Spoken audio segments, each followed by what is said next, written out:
6 p.m. City Clock. Viewers, thank you so much for always being with us on the news in the English language. We begin right away with our major stories as the one-week deadline given by the West African Bloc to the military in Niger for the release of the President Mohamed Bazoum as a date draws closer.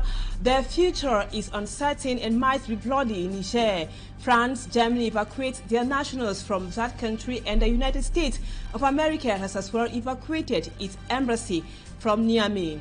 And in Douala, the local population say living in the midst of heaps of dead is the new normal. Now, all the cries of the locals or the people for those concerned to take action has been futile. Viewers, those are our major stories. Stay with us for details.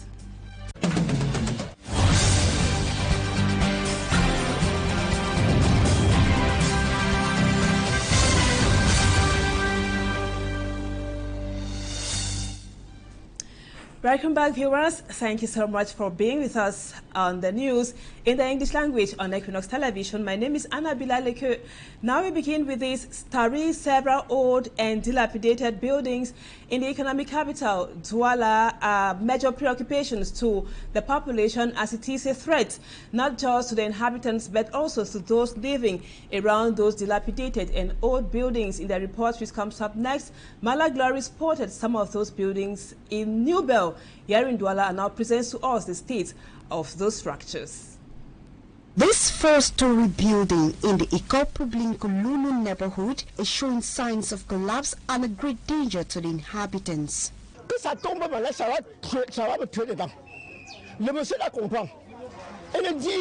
He went to the council. The council told him that they cannot make documents for the fourth floor because the size of the building, the terrain, the plot is not sufficient. So the plot must exceed at least 200 square meters before they can make the documents. So he further went and paid what they call the permit on 2 floors. So he realized the 2 floors. Now getting to the 3 floors, the council came that he should stop. The uncompleted building has developed cracks on the walls and has been earmarked for destruction by the council. According to the authorities, the house will be demolished due to the lack of a building permit. I hope that the council will request for the documents of the site whom the council, which have been controlling. Talking of the nature of the house and the bearing capacity, it is being done, but there's something that we have not yet done, which is the soil test. And the council asked him to do the soil test to see if the bearing capacity of the soil will be able to sustain the house. So I'm thinking that we have Labo Génie. They can test the project, they can test the pillars, and then the man, the owner of the project, should come up with all the documents. Let them study the soil. However, the owner of the structure, qualified by the locals as a foreigner, says he has all the legal documents required for such a construction. You understand? So I don't know the reason why my neighbor say he will show me. He say he will show me the house where he tell me say he go build it own, past my own. As he talked for me the first time, he said, why I don't come build the big house here? He go build it own, past my own. Yeah. I say the paper, I have the paper, the many people get me paper. Combine, they call it combine, they give me paper. I will go to the convention, I will go there with the confession. That's no problem. I have no, my house, no problem, okay? Just like this building, there exist many other dilapidated structures in the city of Douala. At Carrefour Ambiang, for example, part of the house once collapsed and killed an old woman. Beside this danger, there are still occupants in the house who claim it is a heritage. It is a family home. That is why we still live here. We equally live here because we don't have the means to move out. The back-to-back issue of collapsed building in the city of Douala is a major source of worry to the population and professionals of the building sector. What could be attributed to this tragic incident? It could be as a result of structure failure or natural disaster. And with the coming of the rains, the population are more threatened. Now to this other human interest story. Traders of the Sandaga food market here in Douala complain that they want detailed explanation as to why the amount of money they used to pay per shop has suddenly doubled. The traders say they weren't informed, but the market administrator on his part also says he was acting according to the law. What law is he talking about? Smart Jikan Gabriel attempts an answer. It seems to be a normal day at the Sandanga market in Douala 1 subdivision. But behind this calm, business operators are not happy. A businessman by name Thomas, who has been selling at the Sandanga market for several years, is unhappy with increase they are experiencing in rent. Rents have added at the Sandanga market. We don't know why the market administrator added the rent, and it has doubled. It was one morning we woke up to discover the increase. Thomas is not the only trader faced with the increment. Unfortunately, till date, none of these traders have been told why the rise in the rent. It is very expensive, and the new market administrator haven't given us any reasons. Someone who used to pay 20,000 francs CFA as rent for his store is now paying 100,000 francs CFA. There is something wrong.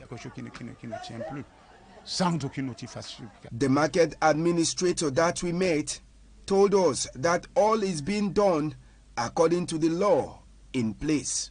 The law states that on 12 square meter we should pay between 25 to 30,000 francs CFA, and they were paying 10,000 francs CFA. They think it's expensive or has been increased. Nothing has been added. We are just asking the traders to be up to date with the laws.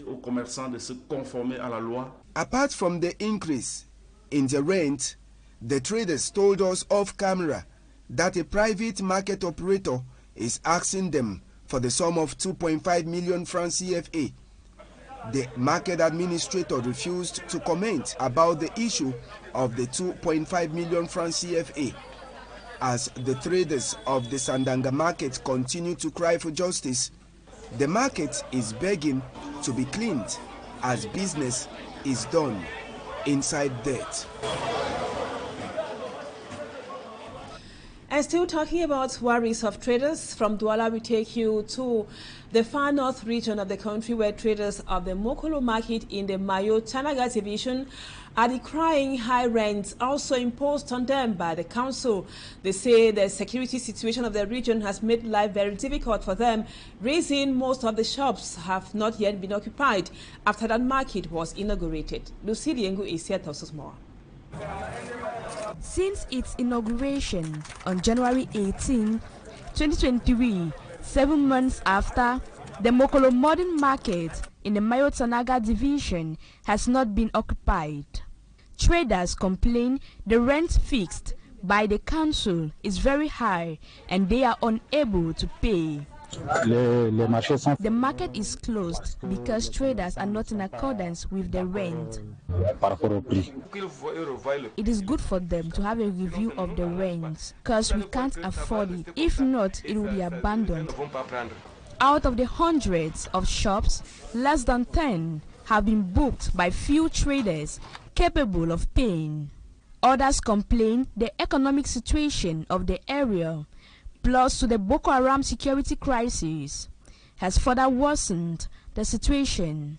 It's very difficult for us here because we will not be able to sell with the condition, our living condition here. The place that they are calling that they are giving us magazine is very expensive. To even have 1,000 francs in a day is difficult. After several complaints from business persons, the council deliberated and decided to reduce the rents.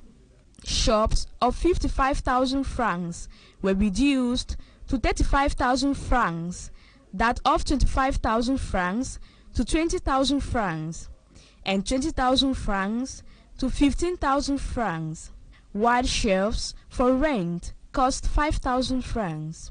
Faced with these, traders are forced to market their goods on the floor. This has exposed them to different diseases, mostly during the rainy season. Suffering very much because We are here. There's no place like a magazine where we can keep our things there. We are here to sell food, and there are too much mosquitoes. The environment is not even clean. The mothers here are really suffering because when there is rain, there's no way to even cover the things and keep the things in. When there is sun, they don't even have any shelter that can cover them. So we are suffering seriously. Another issue raised by business persons is that of high taxes. We are paying ticket in this market from Monday to Saturdays. Every day we are paying ticket. Even Sundays we are paying ticket, which is not. I think that is not good. Even the day that we call that is a labor day, we also pay ticket in the market. Traders of the Mokolo market call on government to look into their plight and also help them ameliorate their living conditions. And now, moving around the city of Douala, one can easily spot heaps of dirt at every street corner, and the local population say all their cries for the hygiene and sanitation company to pass around and collect the garbage has been falling on deaf ears. Lucy Liengu Asia now presents to us the filthy state of the city of Douala in the report which comes up next. A pungent smell emanating from heaps of dirt. We are at Rue Koloko, in the Douala 1 subdivision. Just beside the pile of garbage is a bridge which has become difficult to access. Residents are left with no choice than to move on the dirt. Plus de 2 semaines, donc c'est là comme ça, nous sommes mal à l'aise. Avec les mouches, nous ne sommes pas tranquilles. Same scenario in most streets in the area where we find dirt littered everywhere, attracting flies and other insects. This is exposing the locals to diseases like malaria, cholera, typhoid. Les bœufs partout en pleine ville comme ça et puis la poubelle partout, ça en vaut pas la peine. An ordeal for road users, but an opportunity for animals. Cows now feed on the decayed dirt. We are also welcomed by heaps of dirt in Bonamusadi, Douala 5 subdivision. Here, inhabitants blame the hygiene and sanitation company, Hisakam. Depuis Hisakam ne ramasse plus. Ça fait peut-être un mois passé cette eau-là. Et passé regarde ne ramasse plus. Venlang Tazo Teke, an environmentally themed waste management in Cameroon, should be a collective affair. A dirty environment or a dirty town is a collective responsibility, beginning from the producers, that is the domestic person that produces the waste, up to the administrative or the governmental bodies that have been put in place to collect the waste, and then the person that have to manage the same waste and dispose it at the tail end of the process.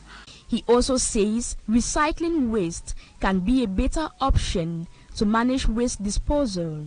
We need a specialized company that will start from scratch, building cans that will be labeled as biodegradable waste.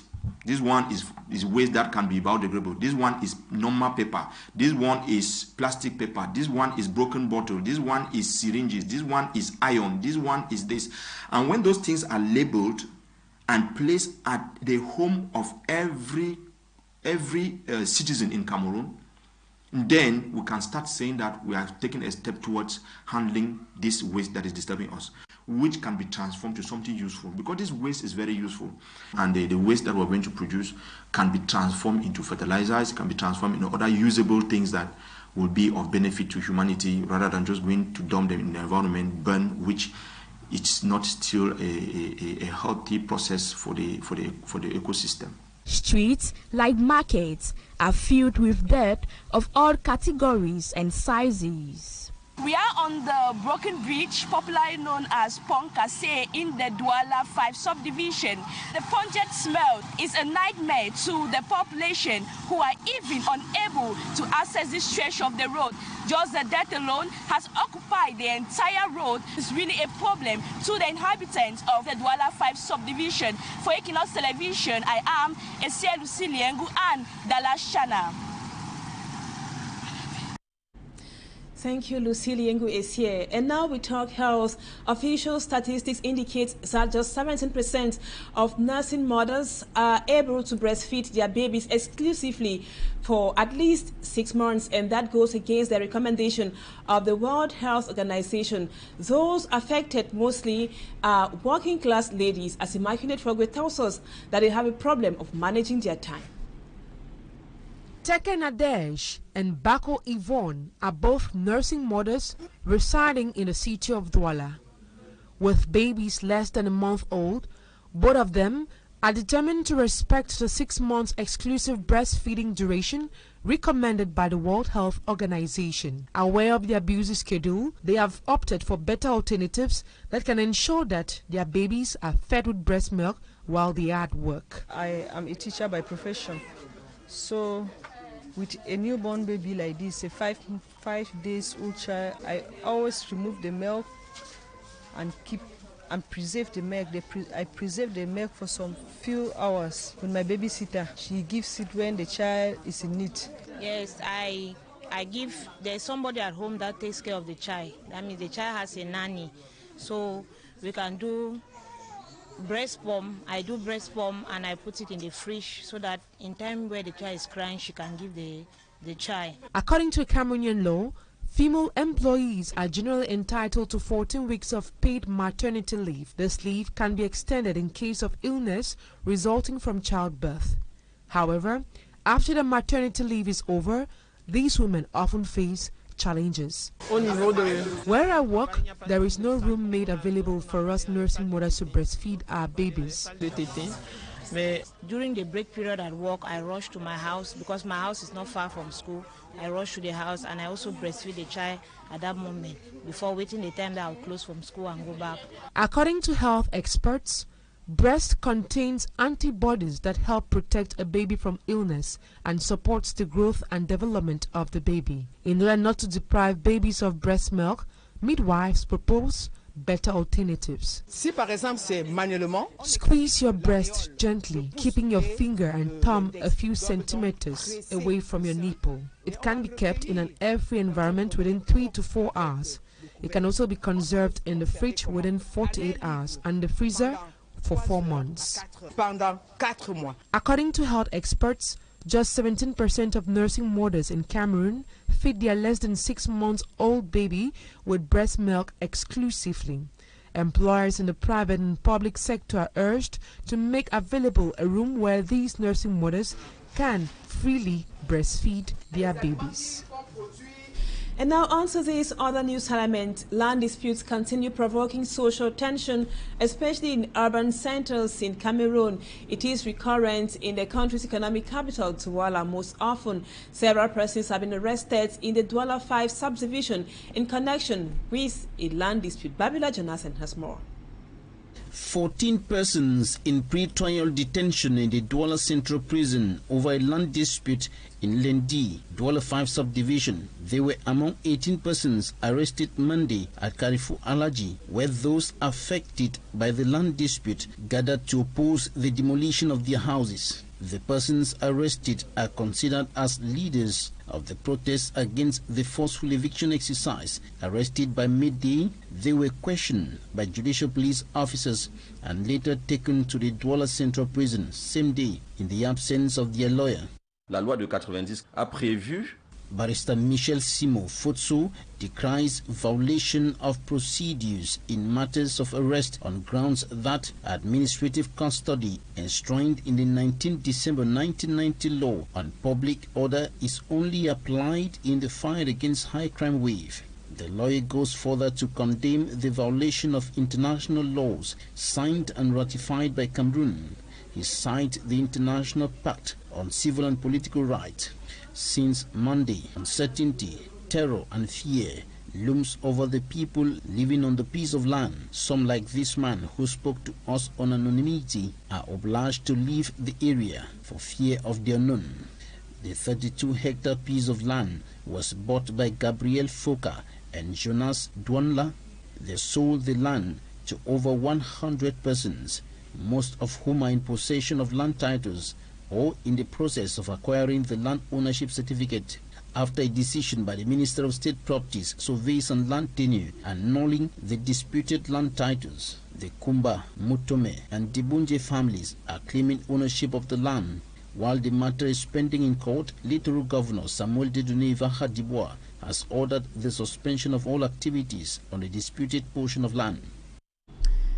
And now, viewers, we take you out of our national frontiers, first in Niger, where the military junta has said Niger, or they are not going to bow to pressure from ECOWAS to release the President Mohamed Bazoum. Abdurrahman Tiani, who is the general and chief of the security staff of the Presidential Guard, was addressing the nation that was earlier today. And over to Senegal, the authorities have dissolved the party of the main opposition leader, Ousmane Sonko. Let's now have more on those stories with Fomi Armstrong Sanda. Mercredi 26 juillet 2023. The tough and televised response from the junta came on Wednesday after the Abuja declaration of ECOWAS leaders. The leader, General Abdurrahman Tiani, says the junta would not bow to pressure to reinstate ousted President Mohamed Bazoum, intensifying a standoff with the West African bloc, which has threatened to intervene after last week's coup d'etat. The Economic Community of West African States, ECOWAS, had imposed sanctions on Niger and said it would authorize the use of force if the coup leaders do not restore Bazoum's presidency within a week from last Sunday. The bloc also sent a delegation to Niger on Wednesday to negotiate with the military officials who seized power, hoping to find a diplomatic solution before they have to decide whether or not to intervene. However, political observers say the tough response from Niger, the position of Guinea-Conakry, and the warning from Mali and Burkina Faso justifies the softer tone now adopted by the Economic Community of West Africa, ECOWAS. At the end of a meeting of ECOWAS defense staff in Nigeria, the ECOWAS Commissioner of Political Affairs, Peace and Security, Abdel Fatou Moussa, said the military option was the last on the table. Still in West Africa, but over in Senegal, the government has dissolved the country's main opposition party while its leader, Ousmane Sonko, remains in detention. Sonko's arrest and charges of fomenting insurrection has set off a new round of protests in which 2 people were killed on Monday.